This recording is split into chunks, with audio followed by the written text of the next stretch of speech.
என்னால் இதை சொல்லாமையே இருக்க முடியல, சொல்லவும் முடியல. நீங்கள்லாம் சொல்கிறீங்க அம்மா கவலைப்படாதீங்க நாங்கள்லாம் இருக்கோன்னு.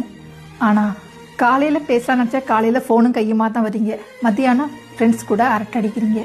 ஈவினிங் வந்தால் ஆஃபீஸ் டென்ஷன். நாள் முழுக்க பிஸியாக இருக்கிற நீங்கள் அம்மாவுக்காக நேரம் ஒதுக்குறீங்க. காலையில் சமையலுக்கு வேலைக்கு ஆள் வராங்க, மருந்து மாத்திரை கொடுக்க நர்ஸ் வராங்க. ஆனால் பிள்ளைக்கு இல்லாத இந்த வீடு வெறிச்சோன்னு இருக்கு.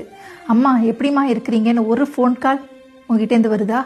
ஒரு நாள் ஃப்ரெண்டோட வீட்டு கிரகப்பிரவேசம்னு நீங்கள் போயிட்டீங்க. அன்னைக்கு நான் ஹாஸ்பிட்டலில் இருந்தேன். ஆனால் என்னை பார்க்க நீங்கள் வரல. அன்றைக்கே எனக்கு மனசு உடஞ்சி போச்சு. உங்களுக்கு உங்கள் வேலை தானே முக்கியம். இன்றைக்கும் என்னால் சரியாக நடக்க முடியல, தள்ளாடி தான் நடக்கிறேன்.